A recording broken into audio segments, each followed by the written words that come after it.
Hi guys! Another day, another mini vlog na naman ang buhay namin dito sa isla. At ngayong araw nga pala ay samahan nyo na naman kaming pumalaot dahil magtutulos nga si Buyok doon at gagawa nga kami ng bagong Skylab. Para sa mga bago pa nga lang nakapanood dito sa aming mini vlog at hindi po alam kung ano ang Skylab nga po pala mga mare isang uri ng fish trap. Palaot na nga pala kaninang madaling araw si Buyok mga mare at nadala na nga niya ang mga kawayan dito sa kubo na gagamitin nga niya sa paggagawa ng Skylab. Nagsilo nga muna kami dito sa kubo ng kumpare ni Buyok dahil wala pa nga kaming kubo dito sa laot. Doon nga siya gagawa ng Skylab sa may gilid ng pulo ni Don Silverio mga mare dahil nung nakakaraan nga ay nakita niya na maraming isda na namamaybay doon. Niwan na nga muna niya ako dito sa kubo mga mare at pumunta na nga siya doon sa kanyang paggagawaan at sabi nga niya ay panoorin ko na nga lang daw siya kung paano siya gumawa ng Skylab at magtulos. Malapit lang din naman yung pinaggagawaan niya dito sa kubo kung saan nga ako nakapwesto at yan nga tanaw na tanaw ko si Buyok. Dala na nga rin kami ng duyan dyan para meron nga akong mapagpahingahan at mahigaan habang nag-aantay. Pakasarap din kasi magpahinga dito sa kubo dahil bang ginhawa at bang lamig nga ng hangin. Habang nagtutulos nga si Buyok dyan, ako naman ay nag-e-edit dito sa duyan ng aming mga pang-upload sa aming mga social media accounts. Bang sarap din kasing mag-edit dito sa kubo dahil napakapayapa, walang ingay, kaya madali ka nga makakapag-isip. Nakapagtulos na nga rin pala si Buyok dyan ng isang kawayan at etot itinutulos na nga rin niya ang isa. Ali 30 pieces nga pala ang binili ni Buyok na kawayan dyan kay Kuya Spot at 100 pesos each. Kung titingnan nyo nga si Buyok dyan ay parang napakadali lamang magtulos ng kawayan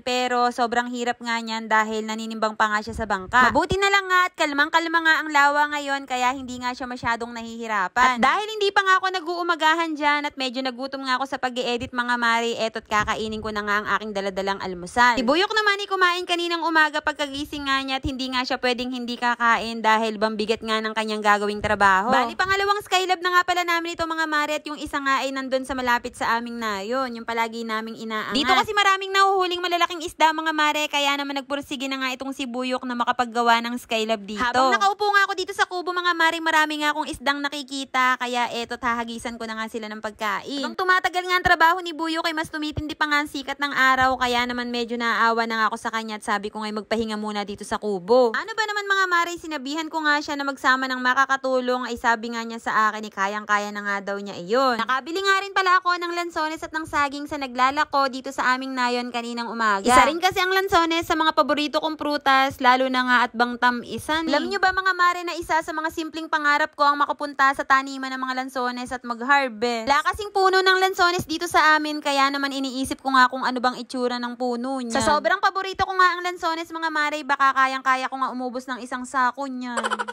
150 pesos nga ang kilo ng lansones dito sa amin sa mga naglalako dito sa aming nayon at sa inyo ba magkano? Medyo mainit na nga rin ng mga time na yan at hindi pa nga rin nagpapahinga si Buyok at dire-diretso pa nga siya sa pagtutulos. Abang ako naman mga mare, pinagmamasdan ko lamang siya mula dito sa kubo. Hangang-hanga nga ako sa kanya mga mare sa kanyang kasipagan. Ilan na ba na ikakabit niya? 1, 2, 3, 4, 5, 6, 7, 8, Siyam.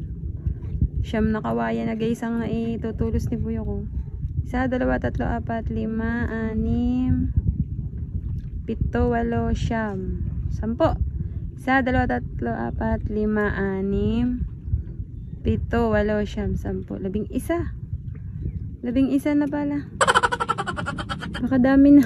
Tinawag ko na nga dyan si Buyok at sabi ko nga ay magpahinga muna at magmerienda dahil sobrang init na nga. Medyo nagugutom na nga rin daw siya mga mare kaya naman agad na nga siyang lumapit dito sa kubo kaya ayan na tinimplahan ko na nga siya ng kape. Mga mare, sobrang excited na talaga akong matapos itong aming Skylab at sana nga ay marami itong laging huli. Sayang masaya kasi talaga yung mga followers namin kapag nga nakikita nila na marami kami laging huling isda. Excited na nga rin kami ni Buyok na maipakita sa inyo ang unang pagkakalos o pag-aangat namin dito sa aming Skylab. Sa sobrang tagal nga ng pag-aantay ko kay Buyok mga mare, hindi ko na nga namamalaya na ako pala ay nakatulog. Nagising na nga lang ako dahil sa lakas ng hangin at gumagalaw nga itong kubo. Agad ko na nga sinilip si Buyok doon sa may gawaan niya at baka nga iniwan na nga ako at umuwi na nga doon sa aming bahay. Diyos ko malapit na pala niyang maitulos ang lahat ng kawayan at medyo napasarap pala ako sa pagtulog. Pwede ko nga lang siyang tulungan mga mare, kanina ko pa nga ginawa kaso nga lang ay hindi ko nga alam kung paano gumawa niyan at isa pa ay hindi rin ako marunong lumungit ba ako'y malaglag sa may bangka. So ayun, habang inaantay ko pa nga si Buyok dyan ay tiningnan ko na nga lang itong paligid at sabi ko nga ay napaka-bless naming mga taga-isla dahil tingnan nyo naman mga mare at napakaganda ni. Iyayaya ko na nga si Buyok dyan mga mare at sabi ko nga ay baka umuwi na nga si Megan ay wala pa kaming sinaing. Dahil Dahil masakit na nga rin sa balatang sikat ng araw, nagpa siya na nga rin si Buyok na magpahinga. Bukas na nga lang din daw niya itutuloy ang paggagawa nitong aming Skylab ng maaga para hindi nga daw siya abutan ng matinding sikat ng araw. Kaya naman, kung nakarating nga kayo hanggang dito sa dulo at kung nagustuhan nyo nga ang video na to, ay baka naman pa-heart at pa-share. At syempre, pa-follow na rin po.